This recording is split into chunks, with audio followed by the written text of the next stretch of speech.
Welcome to episode 195 of Stageworthy. I'm your host, Phil Rickaby. Stageworthy is a podcast about people in Canadian theatre featuring conversations with actors, directors, playwrights, and more. If you like the podcast, I do hope that you'll leave a comment or rating on Apple Podcasts, Google Music, or wherever you get your podcasts. Your ratings and comments do help new people find the show, or even better, if you know somebody that you think will like the show, please tell them about it. You know, some of my favorite podcasts became my favorites because somebody I knew told me about them. You can find Stageworthy on Facebook, Twitter, and Instagram at StageworthyPod, and you can find the website at stageworthypodcast.com.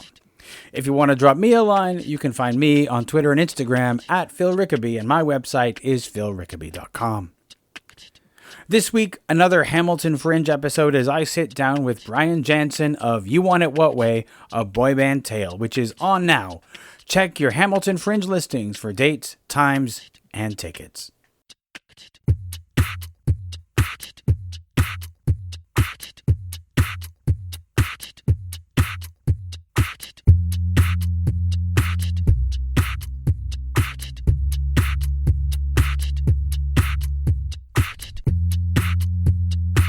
So the show is You Want It That Way. You Want It What Way? You Want It What Way? A boy band tale. Yes. Okay. You Want It What Way? What way? A boy band tale. Yes. Okay. This is going to drive me crazy. Are we doing this, or did you already start recording? We are, but now we're going to have to start over, or at least I'm going to have to, because this thing is, just stop with the, that's better. So just watching the mic teeter back and forth is starting to get to me. Okay, so the show is You Want It What Way? A boy band tale. Yes. So, why don't you start by telling me a little bit about that show? Well, it's a sketch comedy and dance show all about boy bands. Mm-hmm. So we dance to a compilation of all the biggest boy band hits. We start with Backstreet Boys, we end with NSYNC, and then we go through by decade different boy bands. We got 60s and 70s. We have 80s, 90s, where everyone was in there because they were just churning them out in the factory by the 90s. Yeah. And then we have a section where we sing some of your favorite boy band hits. And in between, we do a bunch of sketches basically poking fun at boy bands because as much as I love them, they are ridiculous. So, like, we have one sketch where it's a support group for former boy band members who aren't Justin Timberlake. Because I imagine it's got to be pretty depressing. It's got to be living pretty in the shadow. Yeah.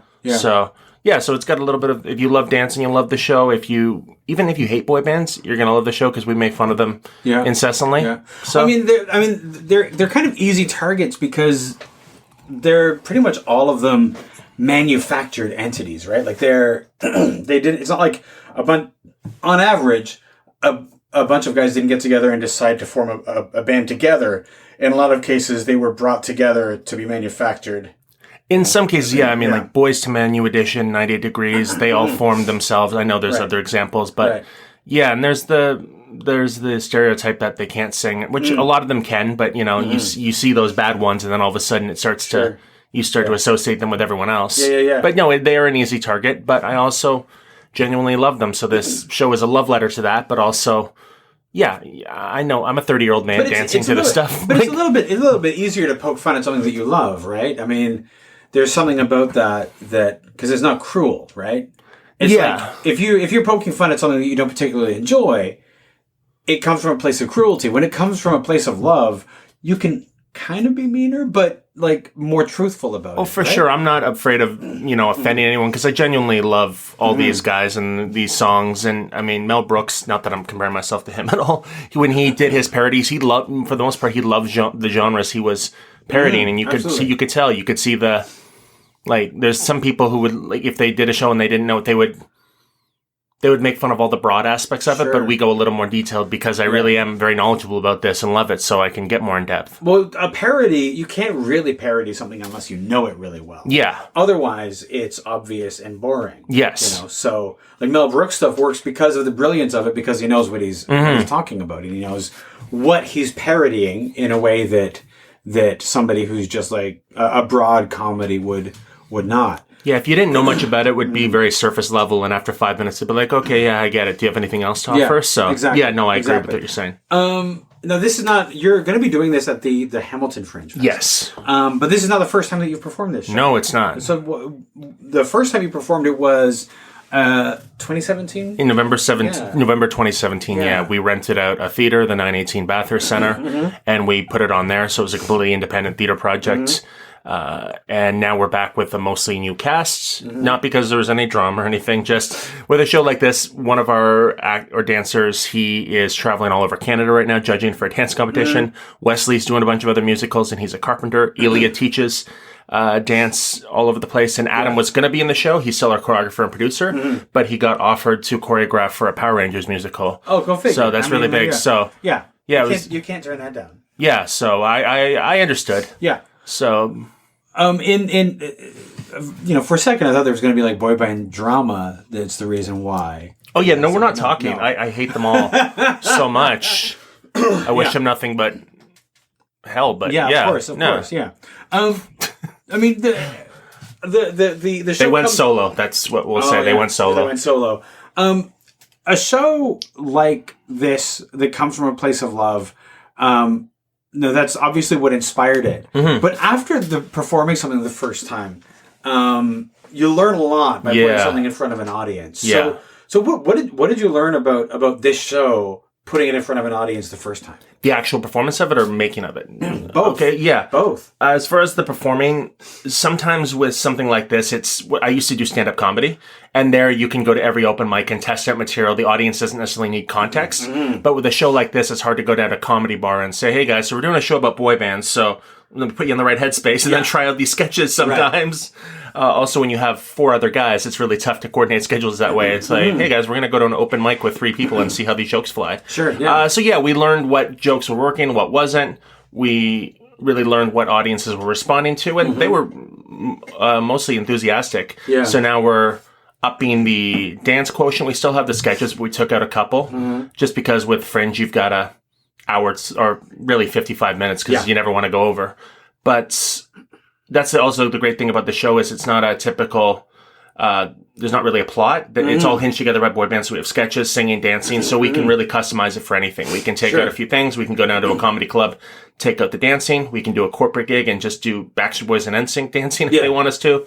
And as far as the making of the show, I learned a lot because I'm financing it, I'm directing it, producing it and stuff. So you really learn what worked, what doesn't. We have an advantage this time with Fringe is that there is a built-in audience. I mean, of course, we still have to do a lot of work, but it wasn't like last time where we're just trying to get anyone to know about us to come down to. That is the advantage of Fringe. Absolutely. Is that there is an audience that is looking for things.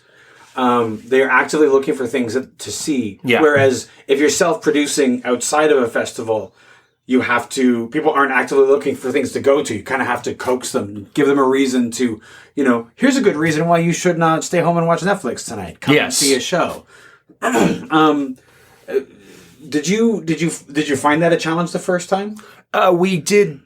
It did pretty well over the course of the stuff. Like, I'm not going to lie. Of course, I'd love more. But with a show like this, the ultimate goal, and I've heard of actually other boy band shows doing this, is to be able to hopefully take it on tour or to be able to get into a theater for a long run contract or something like this, because I do think there is an audience for this. There's a lot of pop culture nostalgia right now.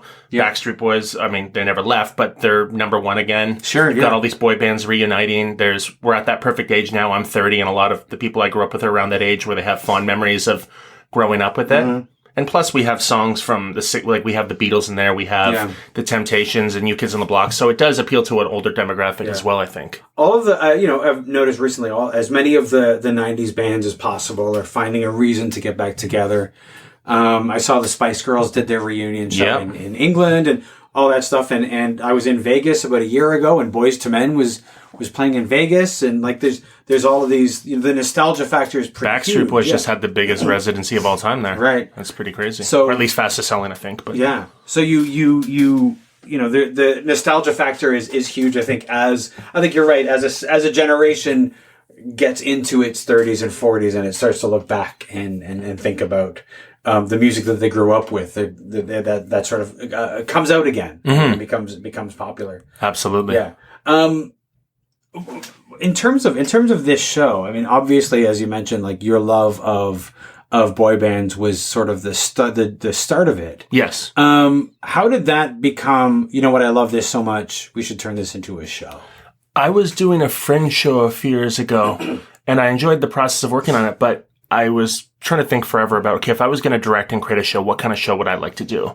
So I thought, what's specific to me? And I'm like, okay, well, at that time I was still doing stand-up comedy. It's like, okay, well, I really love comedy. I've done a lot of sketch. I grew up dancing and I have a background in that. And I love boy bands, so let's take all of that stuff and put it together. And for the longest time, we were trying to come up with a name, and we were like, Out of Sync, a boy band tale. Then we discovered it's actually the name of Lance Bass's autobiography. Oh, shit. And I didn't want to get sued, so then we were like coming up with like No Direction. It was just, and then finally I just said, what's the Backstreet Boys? You want it what way? And I didn't even ask my producer for approval. I just, this is the name. He's like, perfect. Yeah. And it slowly started to come together. My friend Leonard, who's a brilliant comedian, you can see him. If you look him up, I think he just did the Winnipeg Comedy Festival. He's done a bunch of stuff. He wrote the sketches based on some of my ideas. And so once I saw that, it really started to come together. The idea of going by decade so we could include more songs that everyone knows, or sometimes the ones that they even forgot that they loved. Yeah.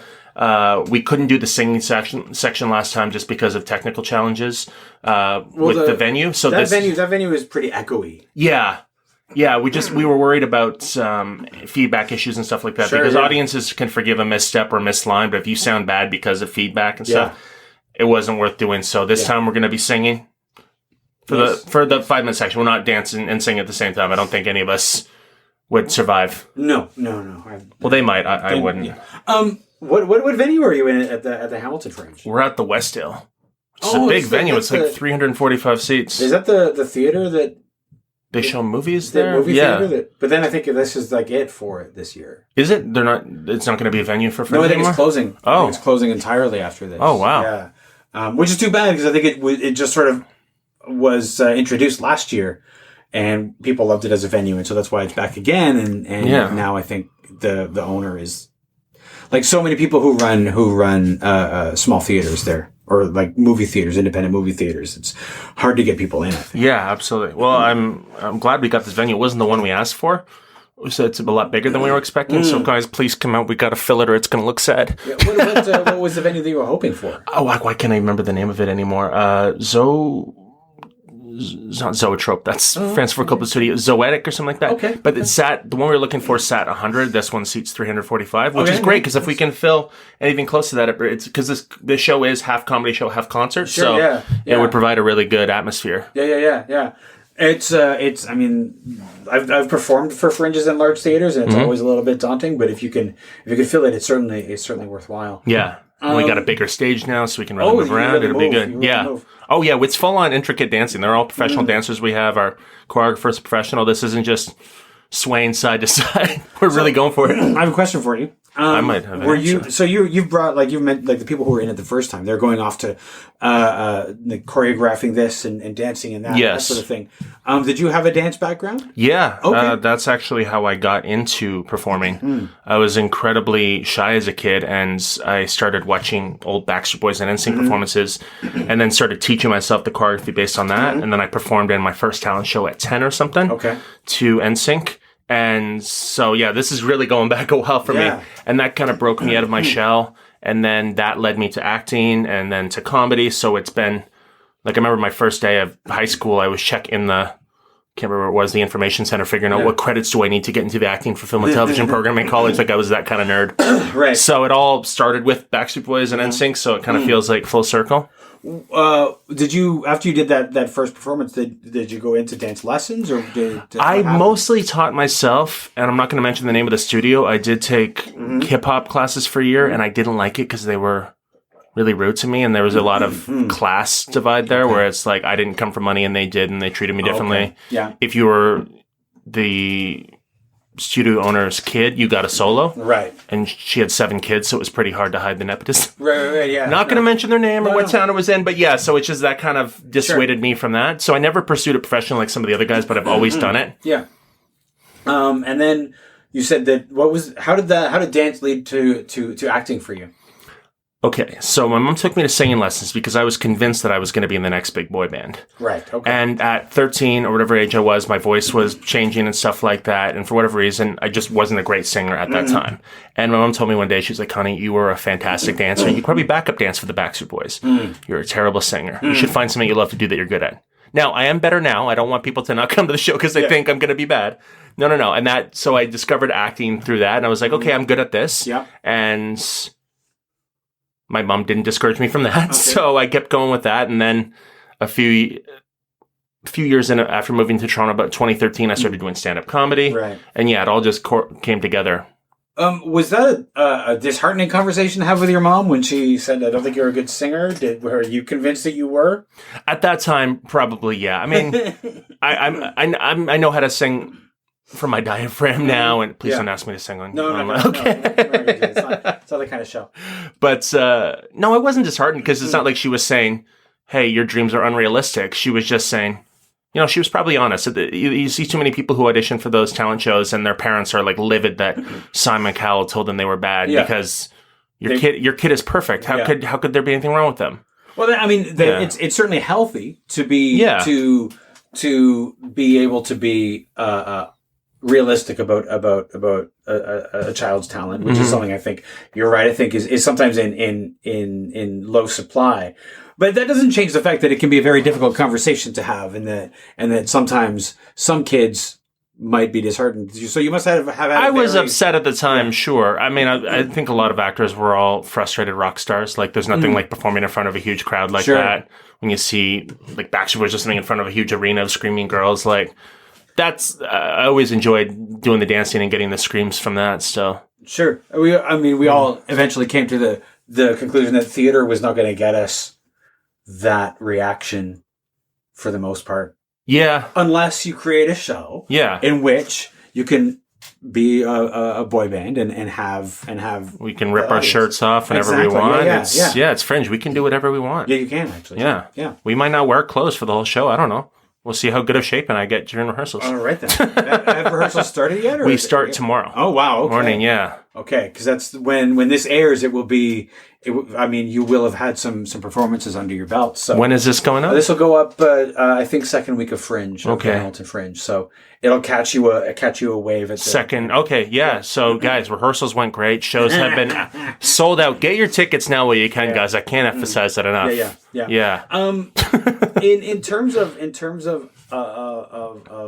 the production side, what's one of the most important lessons that you learned from that? Because when you've produced it in Toronto the first time, had you produced a show before? No.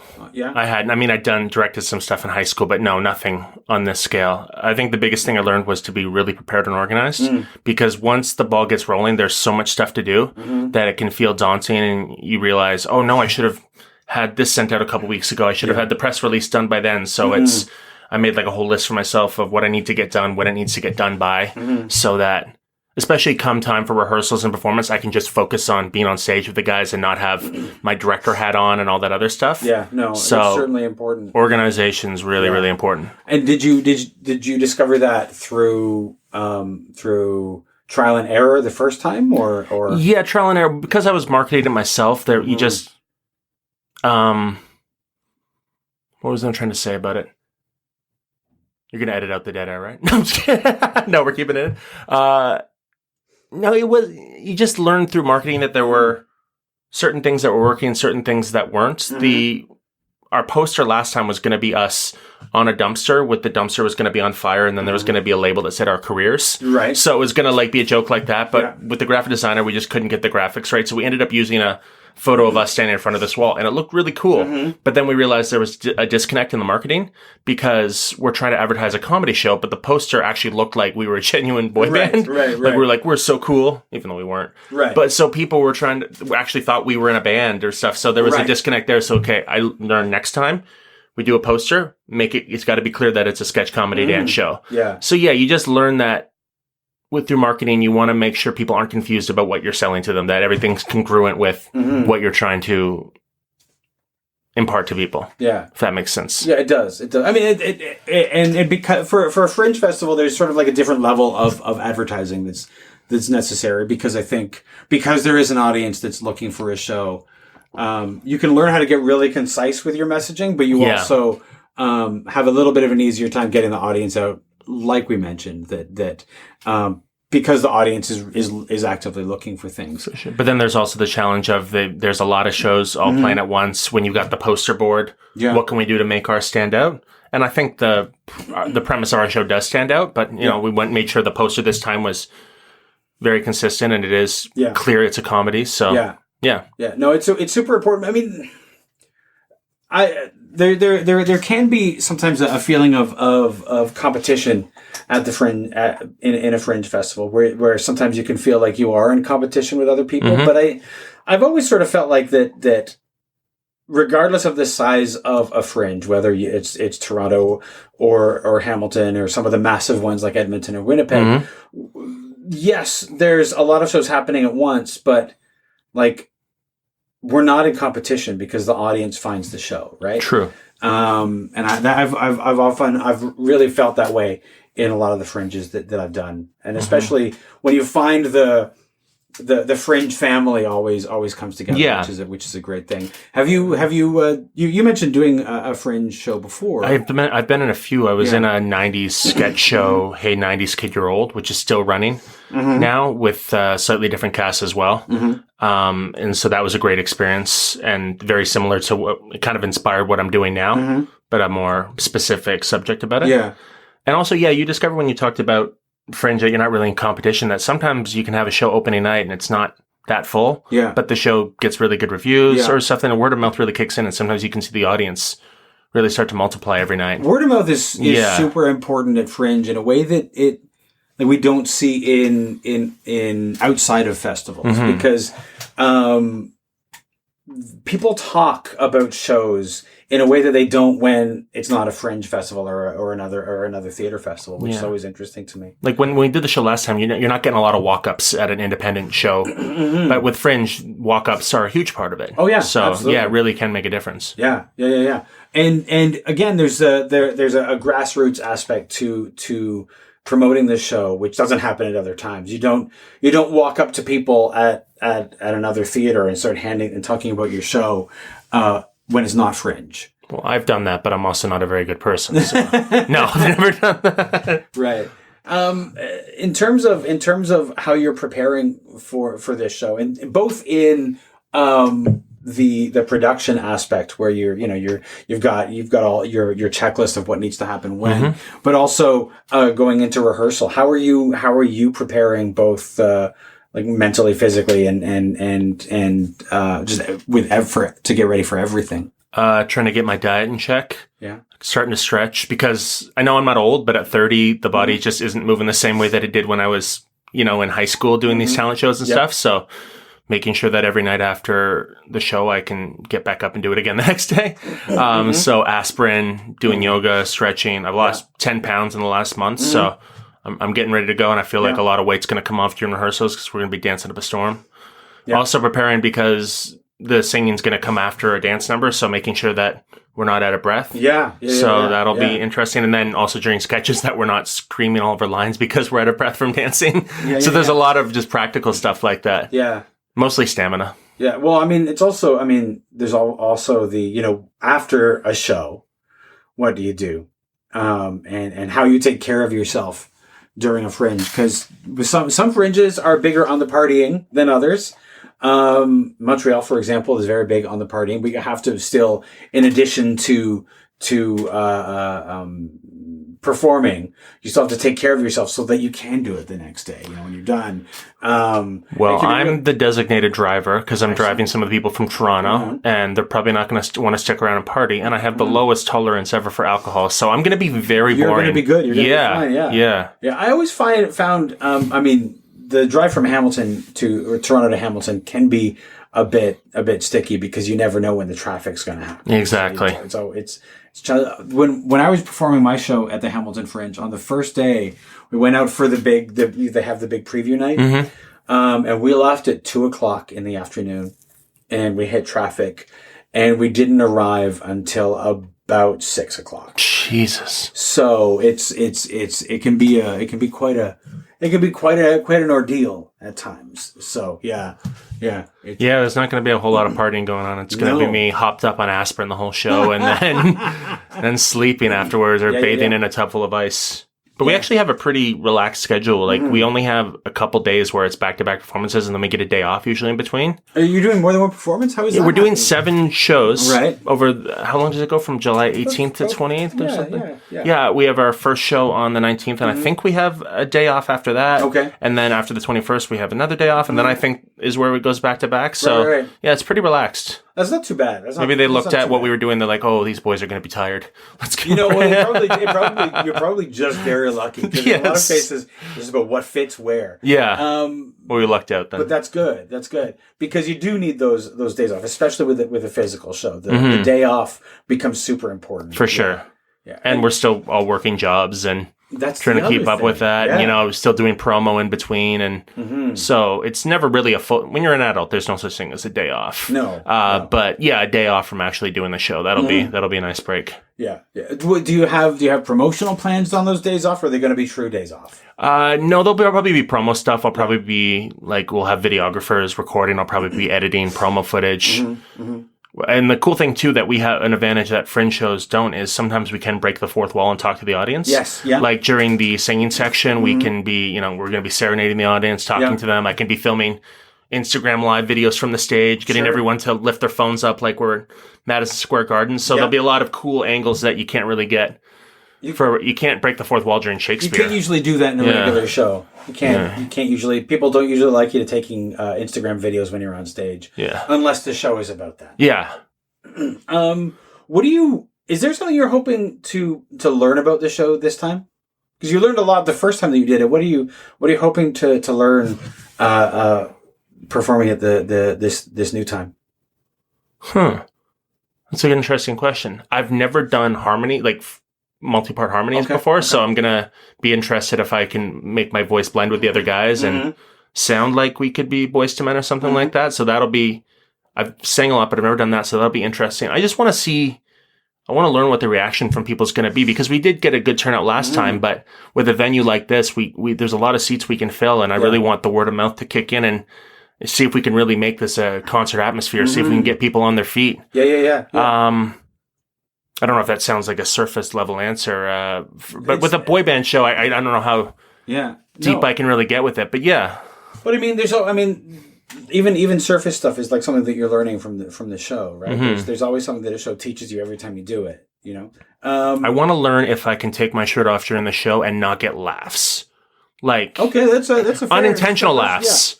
I want to see if I can take my shirt off and they go, "Oh, wow, okay. Yeah." That's an important. That's a good question. I think everyone just turned off the podcast now. They're like, "Who's the jerk? Who's this guy?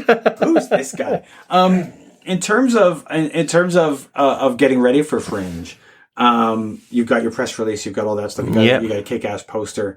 Hamilton Fringe it doesn't. When I was there weren't a whole lot of lineups. Yeah, I've never really done much. I've never done Hamilton Fringe. I've never been, so you know more than me. There were when I was there, people didn't really line up. It's not a massive Fringe, so you don't find a lot of shows where people are lining up. Sometimes you find people milling about before the show, but most people show up around the time the show is going to start, and they just sort of go in. As long as they show up, I don't care how they. The trick for promoting a show at other shows was almost to be like to camp out for when people leave a popular show and to try to get them when they're leaving the show rather than when they're going in. All right, well, I think we're going to do that then. One of our guys lives in Hamilton, so if I can't get down one day, I can just be like, "Hey, James, can you stake this place out of this time?" It is literally super important to be seen at the Fringe. Like even if you can't be there every day, somebody from your show should be seen every day because Hamilton really likes when people who are from out of town participate. So if as long as somebody from your show is there, it's good. It's good for you to have your show seen in that way. Well, that's what I'll do on my day off. Then I'll drive back down and see what the popular shows are. And you should absolutely see as much as you can. Oh, absolutely, when I was there, everybody was really generous with their comps, and so that our other artists could see shows. And it was very much like, if you want to see a show, let me know. There's a comp waiting for you. So see as much as you can because there's always some really interesting stuff that goes on. Yeah, I'm following a bunch of Instagram accounts for shows that are doing there, so I'm planning to see theirs. Hopefully, they come see ours. Yeah, no, I don't want to be one of those guys that like, come see our show. Can you see mine? I'm busy. Yeah. No, not going to do that. That's a terrible way to Fringe anyway. Like, regardless of the Fringe, you should get out there and see all the shows. Yeah. And what about after? Is there something you're hoping for after this Fringe? I'm just hoping that we can get the buzz going. We get good footage. We get good reviews because press really helps us. Last time we couldn't really get reviews because we're performing 5 shows over a weekend. Right. So a lot of critics were like, well, what's the point of doing a review? Because by the time we put a review up, you're not going to be. Yeah. But when you're renting out a theater yourself, you can't necessarily afford to do it for 2 weeks. Mm-hmm. Yeah. So that was a drawback to last time. So I'm hoping that we can really get the word out. I heard about a Fringe show a couple years ago. I'm actually going to be on a boy band podcast in a couple weeks, and they said this show called Boy Groove. Have you ever heard of it? Yeah, it's been around a while. Yeah, that they started in Fringe, but then afterwards they got like a 3-month booking at a theater after that in Toronto. Absolutely. Yeah. That would be the ideal goal, is to be able to do it all the time. Yeah. Well, I mean, yeah, absolutely. Who doesn't want that when they're doing their Fringe show, right? Everybody looks at like Kim's Convenience and other shows like that, and those are shows that started at a Fringe and went on to have a life somewhere else. Yeah, I mean, there's no such thing as, we don't think of whether it's realistic or not. We wouldn't be doing this as our vocation if we didn't really believe in it. It's true. It's absolutely true. We could have gone into something with steady paychecks, and if that's all we cared about, we would have. Mm-hmm. Yeah. In terms of your, you wanted to have a life after. Is there another project that you have on the back burner that's coming up? Or I don't right now. I've been so focused on this, and again, when I talked about why I created the show, there's not a lot of other stuff where I think, okay, only I can tell the story. But the show is so adaptable. We can make the singing sections longer. We can add in new dance routines. We can add new sketches. There's so much, because again, this isn't a traditional 3-act structure where if you take one thing out, it kind of falls apart. We can just keep kind of substituting and adding things in as we see fit. Absolutely. So if we get to do a show at a theater where it's an hour and a half, we can make it a whole lot longer. We can, absolutely. We can throw everything in. Yeah. So that's mainly what I'm focused on right now. Awesome. Well, Brian, thank you so much. This has been great. Thank you for having me.